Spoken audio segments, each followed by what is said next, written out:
자, 여러분 풀 문제 51번 문제 하실 차례죠.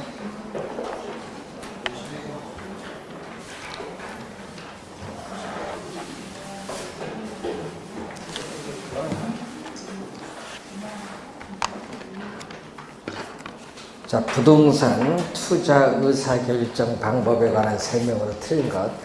최근에 보면은 계속 개념을 묻는 지문들이 계속 출제하고 있는데 올해도 출제가 예상이 되는데 공식을 정확하게 기억을 좀 해 두십시오. 자, 51번 문제 보시면은 자, 우선 수익성지수법은 화폐 시간 가치를 고려한 방법입니다. 자, 항상 개념을 잘 이해를 해야 되는데 1번 어떻게 돼요? 정답이죠. 자, 이 수익성 지수. 자, 이 수익성 지수는 우리가 현금, 분모 분자를 잘 보셔야 돼요. 올해 시험도 마찬가지겠지만은. 여러분, 우리가 분수식에서 분모 분자를 잘 바꾸거든, 시험에. 그래서 분모는 현금 뭐죠? 유입이고, 분모는 돈이 나간 유출. 요걸 항상 요 두 개를 잘 바꾸기 때문에 우선 좀 주의를 해 두셔야 됩니다.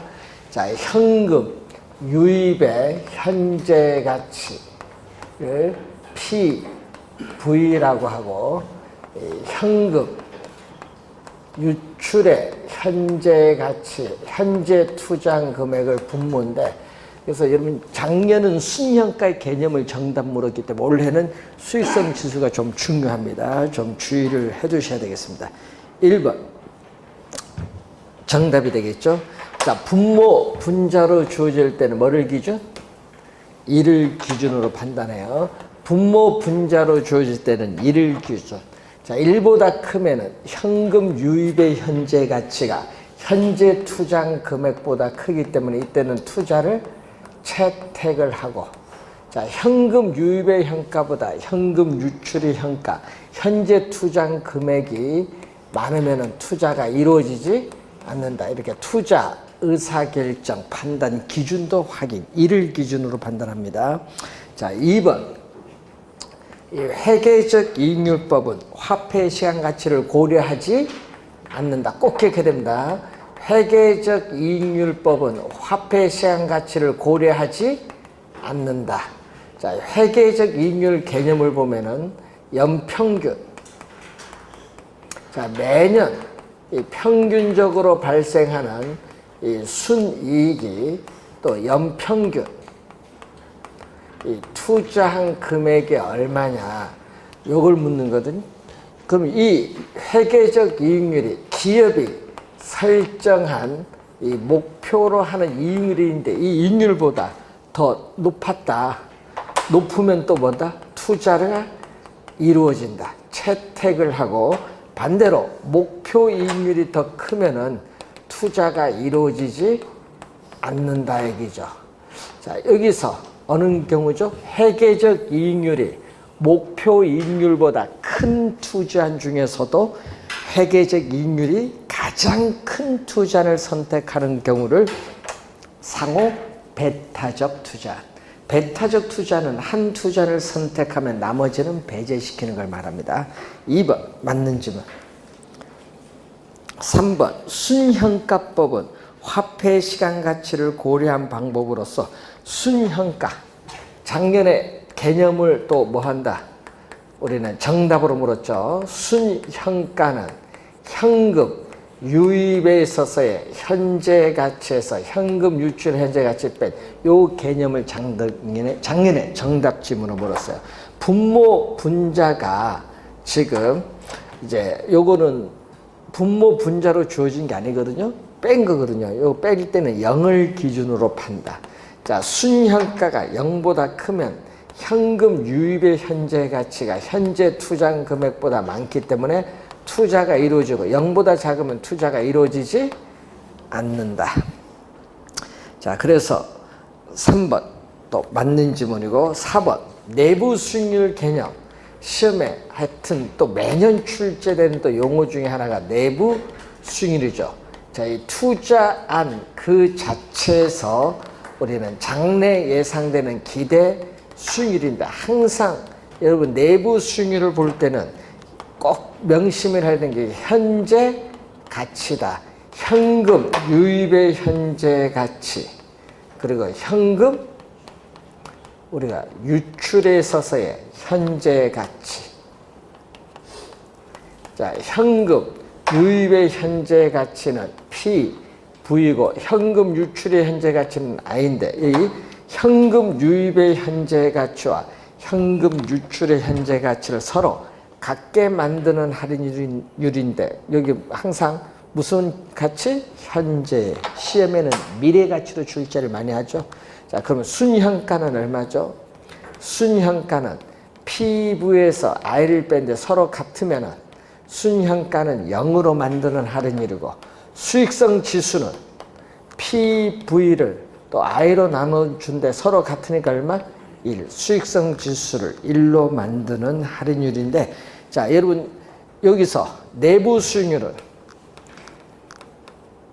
이 투자한 그 자체에서 장래 예상되는 이 기대 수익률은 요구 수익률보다 크면은 투자를 뭐 한다?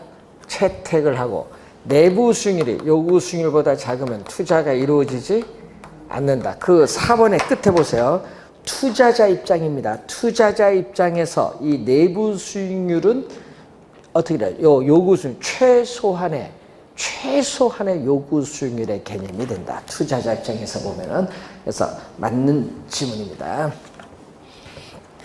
함정에 넣어 들어가는 거예요. 자, 회수기간법은 화폐 시간 가치를 고려하지 않고 회수기간이 더 짧은 투자를 선택하는 투자 결정 방법을 얘기합니다. 자, 그래서 정답은 우선은 1번이 정답.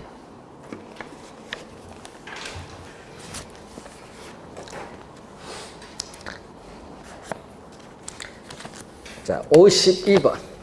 할인 현금 수지 분석법에 대한 설명으로 틀린 것은 자, 수익성 지수란 현금 지출의 현재 가치 합에 대한 현금 수입의 현재 가치 합에 대한 비율을 말하는데 수익성 지수가 얼마? 1보다 크다. 수익성 지수가 1보다 크다는 것은 순 현재 가치가 0보다 크다는 걸 의미합니다. 맞는 지문입니다. 자, 2번. 내부 수익률법에서 내부 수익률은 예상된 현금 유입의 현재 가치와 현금 유출의 현재 가치를 서로 같게 만드는 할인율, 즉 순현재 가치를 0으로 만드는 할인율 개념 맞습니다. 3번. 순현가법에서는 할인율로서 요구 수익률을, 내부 수익률법에서는 할인율로서 내부 수익률을 사용하는데 일반적으로 순현가법이 내부 수익률법보다 투자 판단의 준거로서 뭐하다? 우월하다. 그래서 어떻게 돼요? 3번도 어떻게 돼요? 맞는 지문. 4번. 순현가법의 개념이 나와 있죠. 장래 기대되는 세후죠. 세전이 아니라 세후입니다. 세후. 소득의 현재 가치 합과 처음에 투자 비용으로 지출된 지분 투자액입니다. 총 투자액이 아니에요. 지분의 현재 가치 합을 서로 비교하여 순현가가 0보다 크면 투자 대안으로 선택하는 방법입니다. 자, 5번 정답인데 투자 규모의 차이가 있는 상호 배타적인 투자인 경우 순현재 가치법과 수익성 지수법을 통한 의사결정은 동일하다. 밑줄 여기 틀렸죠? 의사결정은 달라질 수 있다. 왜? 규모가 차이가 있으니까. 자, 53번 문제로 갑니다. 부동산 투자의 예상 현금 흐름표이다. 이 투자의 수익성 지수는 얼마냐? 단, 현금 유출은 기초, 현금 유입은 기말로 가정하고 0년 차는 현재입니다. 현재 현금 흐름은 돈 나간 현금 유출이며 1년 차부터 3년 차까지 현금 흐름은 연 단위의 현금 유입만 발생하고 있다. 할인율은 연 10%이고 주어진 조건에 한한다. 자, 그럼 53번 문제를 보면 얘기거든요. 영년. 영년은 항상 뭐죠? 현재. 자, 1년. 1년일 때 얼마죠? 현금 유입은 550만 원. 2년 차에는 얼마? 1210만 원. 3년 차에는 1331만 원. 지금 이런 표에 그렇게 나와 있어요. 그러면은 판단하려면 현재의 가치로 할인을 해야 되니까, 그럼 1년 후에 현금 유입은 현재 얼마죠? 자, 1년 후에 550만 원이 현재 얼마냐? 현재의 가치로 할인을 하는데 할인율이 몇 프로? 10%, 0.1. 기간이 몇 년? 1년이니까 1승. 550만 원을 1.1로 나눠주니까 얼마다? 500만 원이 돼요. 500만 원. 자, 그러면 2년 차에 1210만 원은 현재 얼마냐? 또 할인을 하죠. 할인율 10%를 또 적용합니다. 기간이 몇 년일까요? 2년이니까 얼마? 제곱. 그러면 1.1을 제곱하면 1.21. 1210만 원을 1.1로 나눠줬더니 얼마냐? 1000만 원이 돼요. 1000만 원. 그러면 3년 차에 1331만 원 얼마? 현재. 또 할인율 10%를 또 적용했는데 기간이 몇 년? 3년. 세제곱이죠. 그러면 1.1을 3번 곱하면 1.331. 1331만 원을 1.331로 나누면 또 1000만 원. 이걸 다 더해준 게 바로 뭐죠? 이걸 다 더해준 게 현금 유입의 현재 가치. 다 더해준 게 현금 유입의 현재 가치 뭐다? PV. 500만 원, 1000만 원, 1000만 원 더해주니까 얼마? 다 더해주니까 2500만 원. 자, 그런데 현재 투자한 금액은 얼마죠? 현금 유출의 현재 가치, 현재 투자한 금액은 0년차에 얼마 투자고 했다? 그 표에 보니까 2천만 원이죠. 자, 이때 구하는 거 다 구할 줄 알아야 돼요. 순현가는 얼마?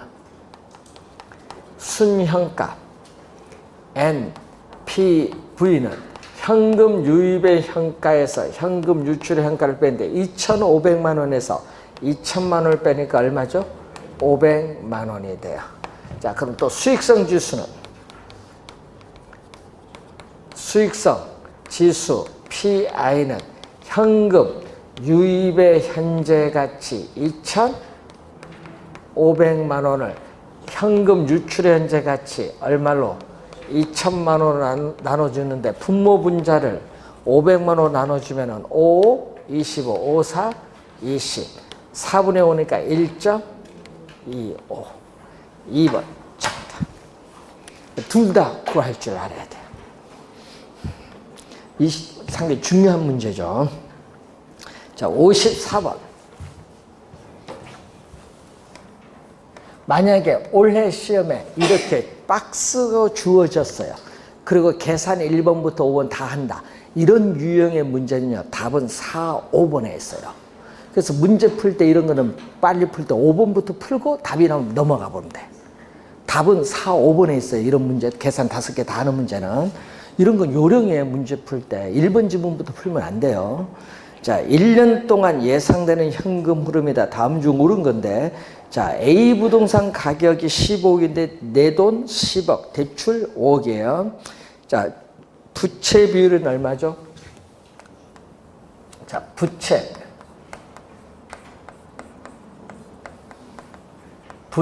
비율은 뭐죠? 지분, 내 돈 얼마? 10억. 거기다가 부채, 대출 얼마? 5억. 2분의 1이죠. 곱하기 100을 해주니까 몇 프로? 50%. 1번 틀린 지문이고 2번 순소득 승수.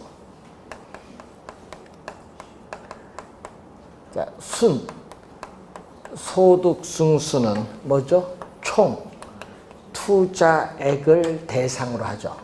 이 총 투자액은 얼마? 15억. 총 투자액은 부동산 가치 15억이고요. 요걸 뭐로? 영업소득이 얼마? 1억 5천만 원이 나와요.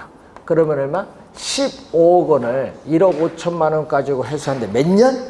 10년 소요되는데 이때 순소득 승수를 우리 뭐라고 한다? 총 투자 금액을 순 영업소득 가지고 해수하는 데 소요되는 기간이에요. 자본 해수 기간이라고도 합니다. 순소득 승수의 역수는 뭐라고 해요? 종합환원율. 역수 종합환원율. 종합환원율. 종합환원율 또는 뭐죠? 자본환원율인데 그것을 종합수익률이 총투자수익률. 자, 분모는 뭐죠? 총 투자금액 얼마? 15억 원에 순 영업소득이 차지하는 비 얼마? 1억 5천만 원 곱하기 100 해주니까 몇 프로? 10%. 10%. 5번 정답. 2번, 5번이 여러분 딱 보면 이거 그렇구나. 역수잖아요. 예? 순소득 승수의 역수는 종합환원율, 자본환원율, 종합수익률, 총자본수익률, 총투자수익률 다 같은 말이에요. 그러니까 여러분이 정확하게 이렇게 알면은 그러니까 5번 딱 답이 나오면 바로 넘어가면 되지 뭐. 자, 여러분 주의해야 할 건요. 이 3번과 5번은 용어 있죠. 이 용어 두 개는요. 올해 출제 예상되는 용어예요. 그래서 원래 총투자 수익률과 지분 수익률은 출제가 예상되는 용어다. 꼭 기억해둬야 됩니다. 지분 수익률은 분모는 뭐죠? 지분. 총투자액이 아니에요. 분모는 이 지분 투자액에 대해서 세전 현금 수지인데 지분 투자액 내도가 투자 금액 얼마? 10억인데 자 세전 현금 수지는 순 영업소득 1억 5천에서 대출금에 대한 저당 지불액 부채 서비스액 8천만 원 빼주니까 얼마죠? 세전 현금 흐름은 7천만 원 곱하기 100이니까 몇 프로? 7%. 지분 수익률은 7%. 3번 틀렸고 부채 감당 비율.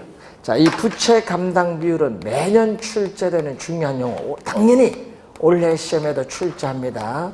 부채 감당률은 순 영업소득. 순 영업소득이 부채 서비스액의 몇 배가 되는가 측정하는 지표인데 순 영업소득 1억 5천만 원이고 부채 서비스액 얼마? 저당 지불액이 8천만 원이니까 곱하기 100을 해주니까 약 얼마 나와요? 뭐 100% 넘네. 180? 뭐 한 3% 정도 나오나? 그 정도 나오겠네. 네? 그래서 5번 틀린 질문.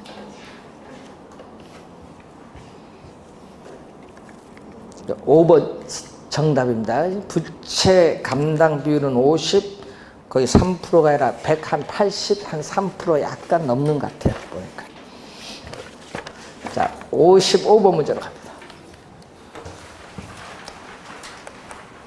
자, 요즘 또 우리 또 계속 출제되는 대출 가능한 최대 금액 구하는 문제 요즘 계속 출제되고 있죠. 자, 1억 5천만 원의 기존 주택담보대출이는 값은 A은행에서 추가로 주택담보대출을 받고자 한다. A은행의 대출 승인 기준이 다음과 같을 때 값이 추가로 동그라미. 작년에도 추가로 출제했잖아. 추가로 대출 가능한 최대 금액은 얼마냐. 자, 대출 승인 기준 두 가지가 있어요. 자, 뭐가 있다? LTV. 주택 가격에 대해서 뭐가 차지하는 비율? 대출금이 차지하는 비율인데 지금 주택 가격은 얼마냐? 4억 원. 4억 원인데 LTV는 몇 프로냐면 70, 담보인정률 몇 프로? 70%. 따라서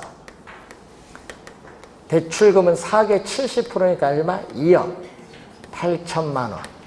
2억 8천만 원이 되겠죠. 자, 여기에 대해서 DTI 총부채 상환 비율은 차입자의 연간 소득 얼마? 지금 연간 소득은 4천만 원. 4천만 원에 이게 몇 프로? 50%. 네, 연간 원리금 상환액, 연간 원리금 상환액이 차지하는 비율. 이때 이 원리금 상환액은 이건 대출금액, 지금 문제에서 연저당 상수가 주어졌거든요. 대출금액 영저당 상수. 근데 4천만 원 0.5를 곱하면 얼마죠? 2천만 원이 되고, 연저당 상수는 지금 0.1. 요 값이 0.1. 그럼 소수점을 없애주기 위해서 양변에 얼마를 곱해준다? 10을 곱해주면 대출금은 얼마죠? 2억 원. 2억 원. 그러면 요 두 가지, 이 두 가지 대출 승인 기준을 모두 충족, 만족시켜주는 대출이 가능한 최대 금액은 얼마냐? 자, 대출 가능한 최대 금액은 얼마? 두 금액 중 작은 금액이에요. 공통되는 부분이니까. 공통되는 부분 얼마? 2억 원. 2억 원. 자, 2억 원에서 뭐를 또 기존 대출금이 얼마죠? 1억 5천만 원. 자, 기존 대출 받은 금액 1억 5천만 원을 이렇게 빼주면은 추가, 요걸 묻는 거죠, 지금.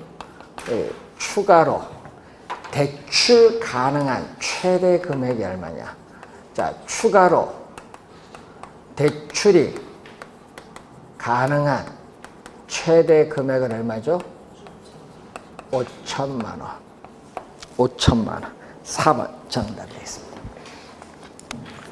56번으로 갑니다. 서울에 거주하는 A가 다음과 같이 시중은행에서 주택담보대출을 받고자 할 때 A가 받을 수 있는 최대 대출 가능 금액을 말하는 거죠. 자, 대출 승인 기준 LTV가 몇 프로? 또 60%가 나왔어요. 자, 주택 가격에 대해서 뭐가 차지하는 비율? 대출금이 차지하는 비율인데, 주택 가격은 지금 얼마 나왔다? 거기에 5억. 자, 주택 가격은 5억인데 LTV는 얼마가 나오고 있느냐 하면은 60%. 자, 5억에 60%니까 대출금은 얼마? 3억 원. 거기 또 뭐가 나왔죠? DSR. 총부채 원리금 상환 비율이 나왔어요.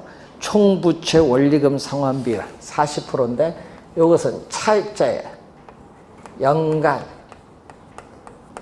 소득이 50%, 0.5인데 40%구나. 0.3인데 거기에 지금 연간 소득은 얼마? 6천만 원. 연간 소득은 6천만 원인데 위에가 문제죠. 항상 요 위에는 모든 대출입니다. 여러분, 주택담보대출이 아니라 총부채 원리금 상환 비율은 모든 대출에 대한 원리금 상환액이에요. 모든 대출에 대한 원리금 상환액입니다. 네? 자, 그러면 지금 모든 대출이거든요. 그럼 주택담보대출에 대해서는 어떻게 돼요? 주택담보대출에 대해서는 대출금의 뭐를? 저당 상수를 곱해주면 이건 주택담보대출이고, 또 있죠. 거기에 또 뭐가 나왔어요? 사업자금 대출에 대해서 연간 얼마? 1,200만 원. 또 연간 사업자금 대출에 대해서 연간 1,200만 원의 원리금 상환액. 그러니까 주택담보대출의 원리금 상환액만 갚는 것이 아니라 또 다른 대출 원리금 상환액도 뭐 더 해줘야 돼요. 왜? 모든 대출이니까. 모든 대출에 대한 원리금 상환액이에요. 그럼 얼마? 6천만 원에 0.4를 곱해주니까 얼마죠? 2,400만 원. 요거 넘어가면 1,200만 원이고, 지금 문제에서 연간 저당 상수는 0.1이에요. 그러면 대출금은, 자, 1200만 원 넘어가면 2400이 1200 빼니까 1200만 원이고 0.12로 분모 나눠주면 이렇게 되죠. 그럼 분모 분자에 얼마? 100을 곱해주면 얼마죠? 12억 원을 나눠주니까 얼마? 1억 원이죠. 자, 그러면 또 이 두 가지 대출 승인 조건을 또 모두 충족시켜주는 또 대출이 가능한 최대 금액. 자, 대출이 가능한 최대 금액은 얼마? 1억 원. 두 금액 중 작은 금액 1억 원. 1억 원 1번 정답. 그러니까 문제 키워드는 요걸 알고 있냐 요거죠? 총부채 원리금 상환의 요 공식 알고 있느냐 여기가 중요한 모든 대출입니다.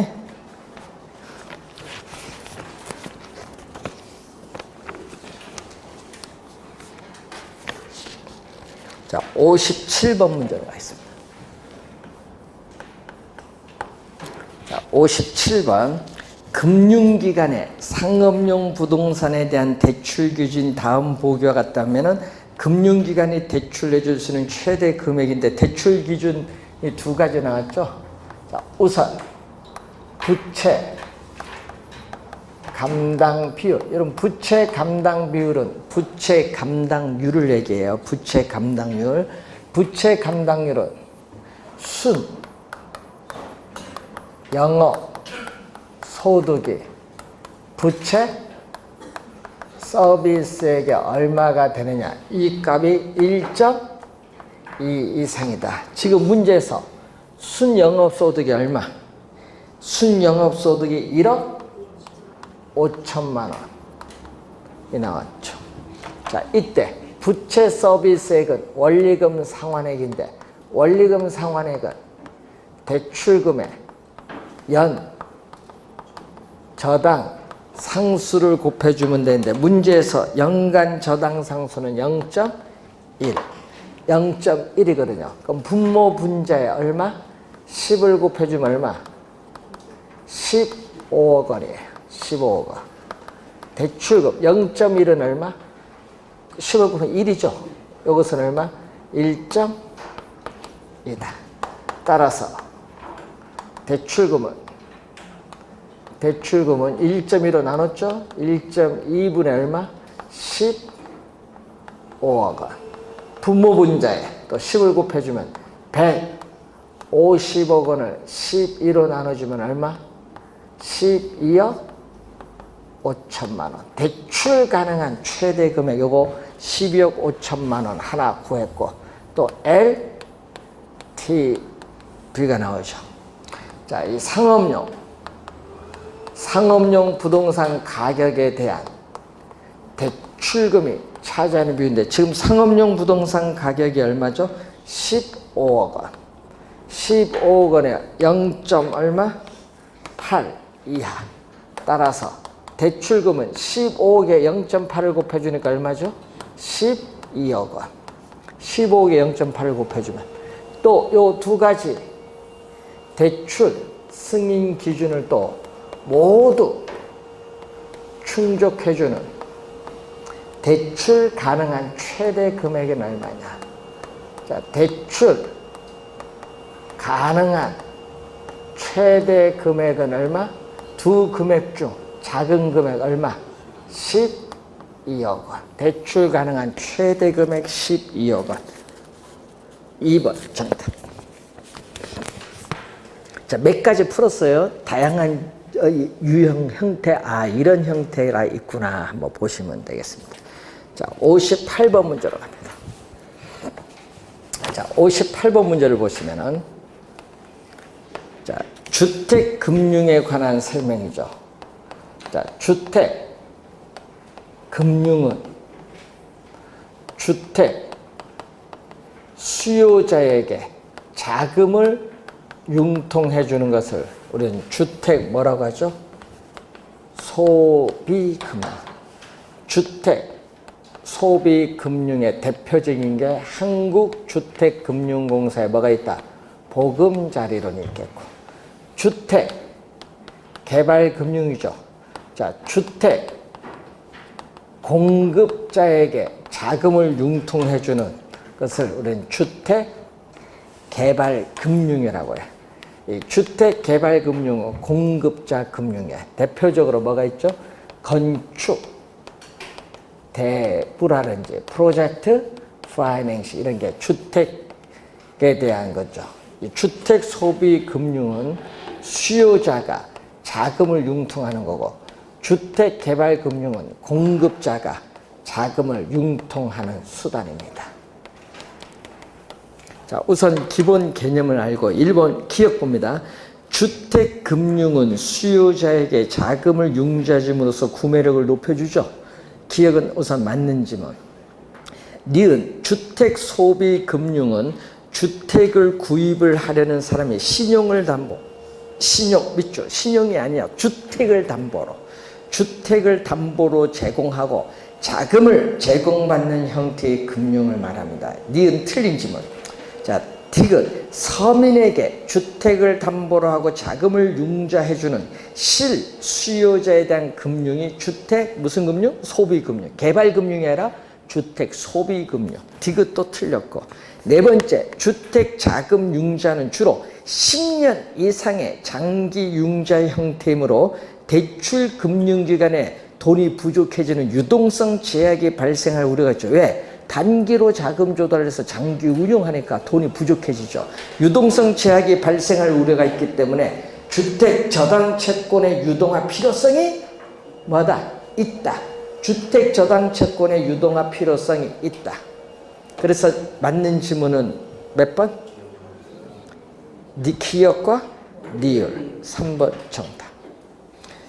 여러분 시험 문제 이런 박스 형태 나올 때 주의를 많이 해야 되는데, 시험 문제 보면요, 박스가 우리가 개론 같은 경우 15개에서 18개 사이 나오거든요. 박스 이런 게 나오면요, 하나 모르면 틀려요. 그러니까 주의를 해야 돼. 그러니까 어설프게 알면요, 여러분이 틀리게 돼 있어요. 그래서 확실하게 이해를 해놔야 됩니다. 자, 59번 문제로 갑니다. 59번 A 금융기관. 자, A 금융기관은 원금 균등 분할 상환 방식과 원리금 균등 분할 상환 방식의 대출을 제공하고 있다. 두 방식에서 산정돼. 자, 밑줄은 첫 번째 월 불이백 차익은 얼마냐? 첫 번째 월 불이백입니다. 자, 주택 가격은 6억 원. 담보 인정 비율은 50%니까 대출은 얼마 받았죠? 6억의 반, 3억 원 대출 받았습니다. 대출 조건은 매월 말 상환하는데 대출 기간은 30년이고 대출 이자는 연 6%, 연 6%를 12개월 나눠주면요, 월 몇 프로? 0.5%고요. 월 저당 상수가 주어졌어요.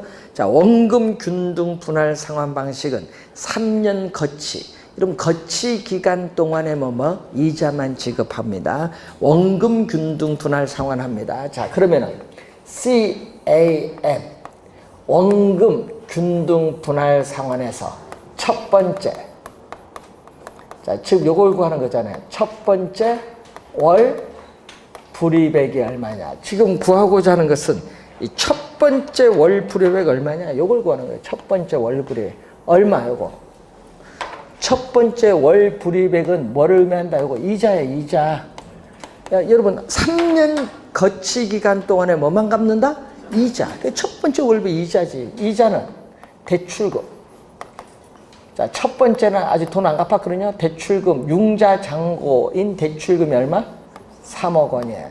3억 원에 뭐를 곱해주면? 이자율. 곱해주면 되잖아. 월 이자율 몇 프로?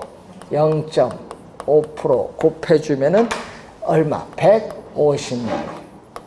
150만 원이 첫 번째 월불에. 요거 못 구해서 틀리신 분 많아요. 요게 거치 기간은 뭐다? 이자. 예? 거치 기간 동안에는 뭐만 갚는다? 이자만 갚는다는 거. 자, 그리고 CPM 원리금 균등 분할 상환 방식은 거치 기간이 없다.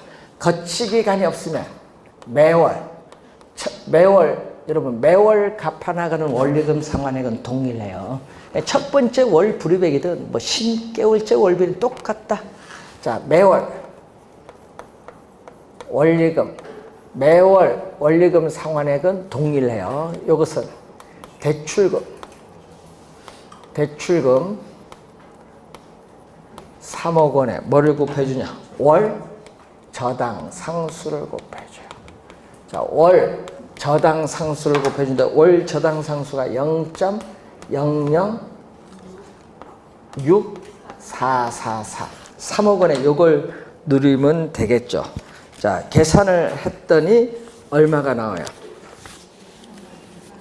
193만 2,900원 이 나오죠. 그럼 차액은 얼마? 차액은 43만 2,900원의 차액이 나오죠. 이런 거 시험에 많이 냅니다. 공식 2개를 올해 출제 가능성이 높아요. 왜냐? 지금까지 원금 균등 아니면 원리금 균등. 자, 작년 원금 균등, 2년 전에도 원금 균등 냈거든요. 그러면 나오는 건 요 2개, 원리금 균등을 이용한 문제를 낼 텐데, 그러면 같이 이렇게 묶는 문제를 낼 수가 있다. 올해. 중요한 유형입니다. 나중에 모의고사 보면 요 부분 말고 또 요 비슷한 다른 유형 한번 풀어볼 겁니다. 자, 60번. 올해 작년에 원금 균등 나왔으니까 올해는 원리금 균등이 중요한데 59번, 60번 중요한데 작년에는 원금 균등 나왔기 때문에 올해 원리금 균등을 또 낼 수도 있어요. 자, 60번. 다음과 같이 고정금리부 원리금 균등 어떻게 돼요? 분할 상환 조건의 주택 저당 대출을 받는 경우 매월 상환해야 되는 원리금을 구하는 상식. 자, 매월이죠. 자,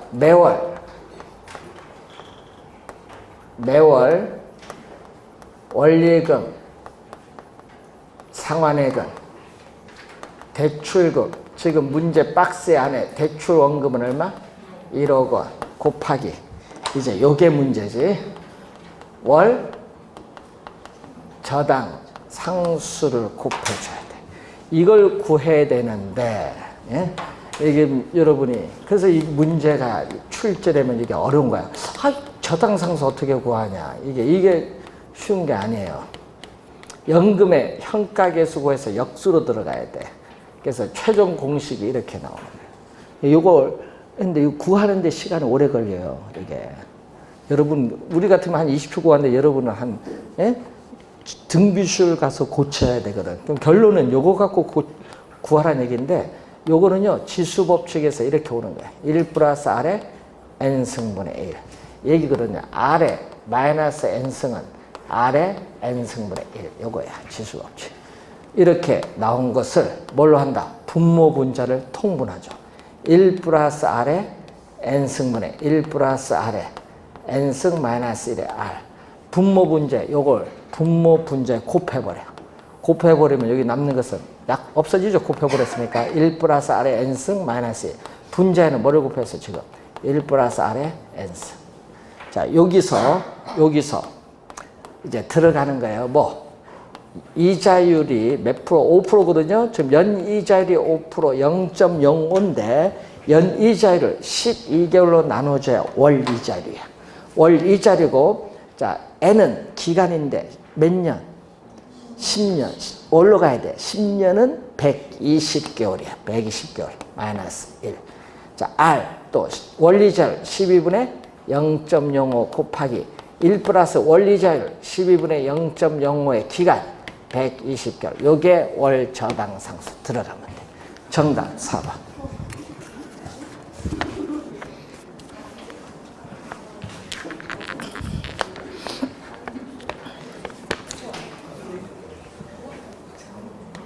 자, 61번.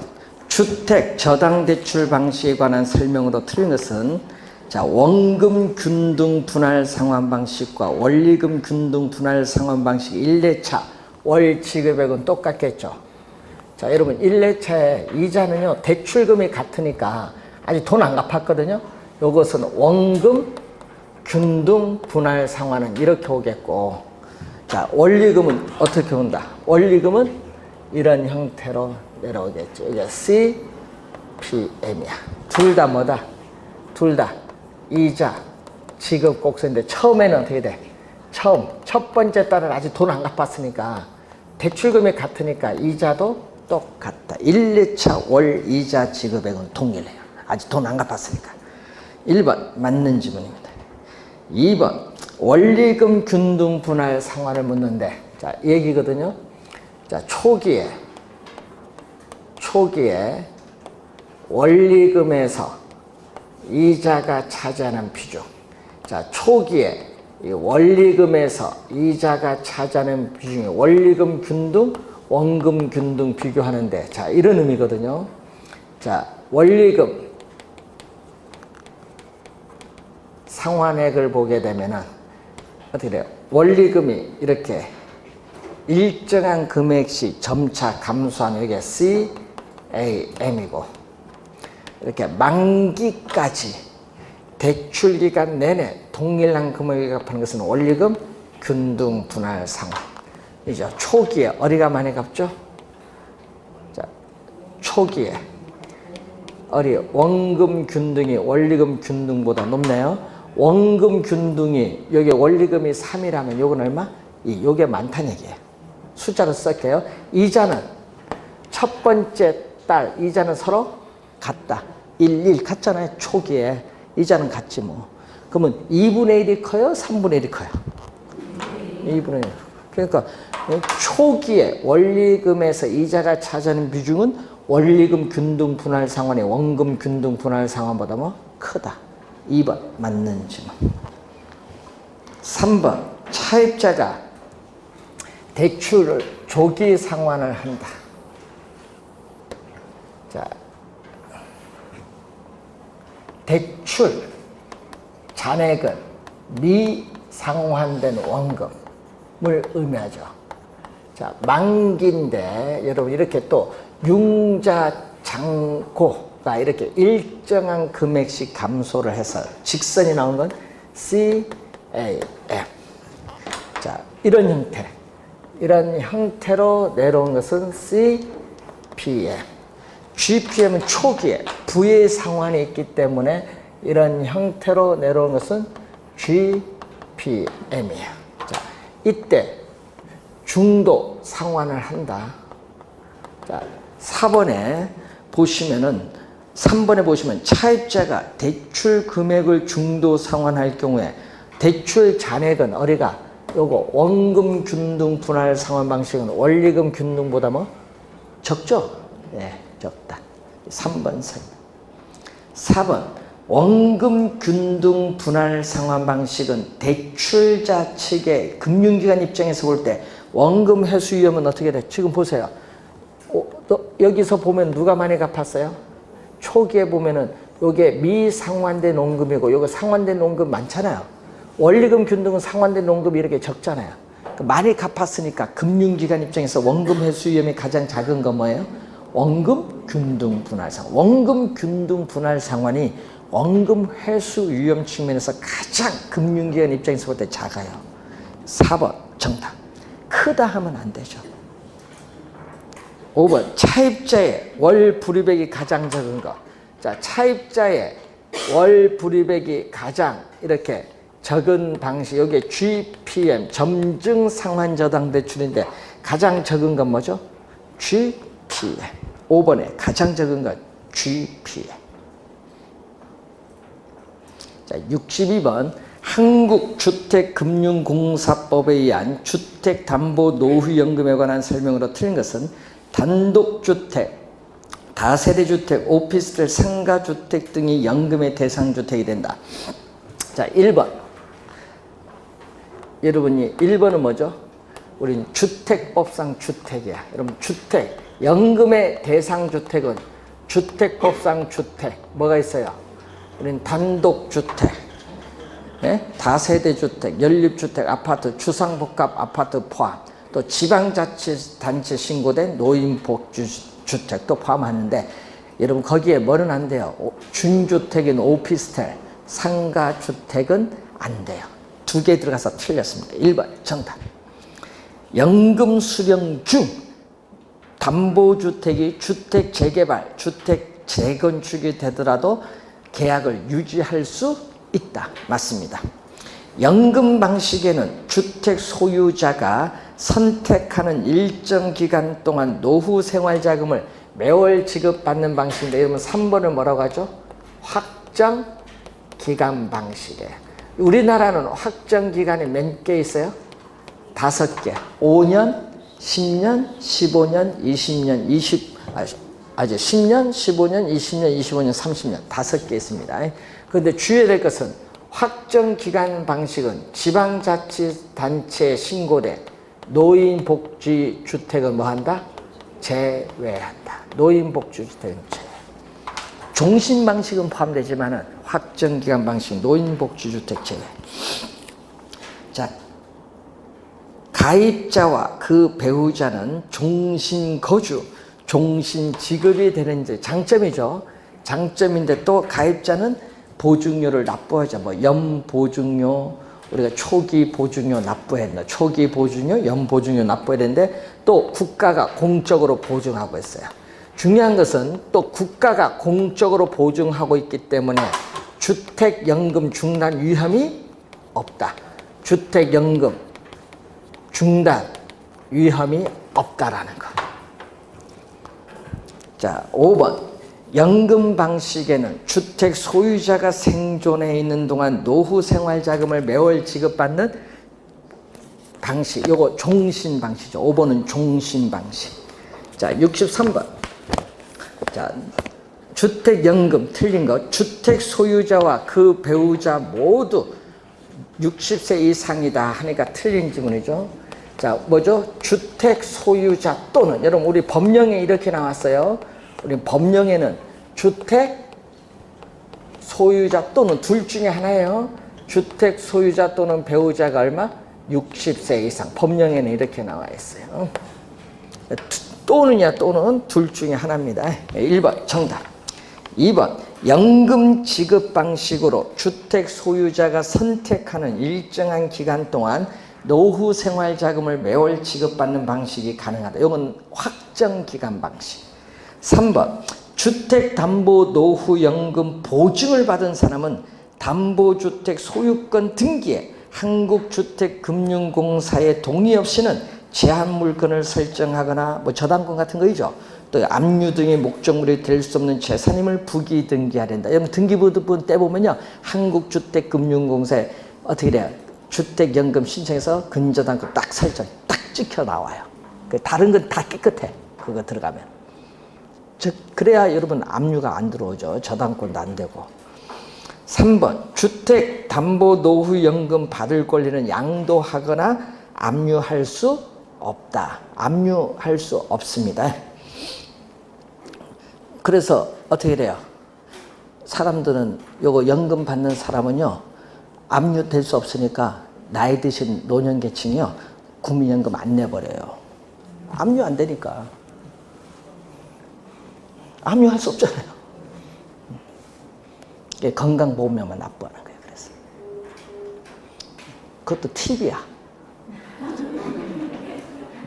한국주택금융공사는 주택담보노후연금 보증을 받으려는 사람에게 주택 소유주택이란 저당권 설정에 관한 사항을 설명해야겠죠. 왜? 근저당권을 설정을 해야 되니까 설명을 해야 됩니다. 1번 정답이죠. 여러분 금리는 뭐죠? 고정금리 아니에요? 기준금리에 가상금리를 더한 변동금리인데 기준금리는 3개월 이자율 조정 주기를 가진 CD금리와 또 신규 취급배 기준 코픽스 두 가지가 있습니다. 변동금리라는 걸 기억해 두시고 보증기한은 뭐죠? 종신. 그러니까 소유자와 배우자 사망 시까지 보증을 해줍니다. 좋은 제도입니다. 요즘 최불암 씨가 나와서 광고하고 있습니다. 보세요. 그게 그 좋은 제도입니다. 지금 한 15,000명 가입을 했나요? 자, 64번 잠시 쉬고 자겠습니다.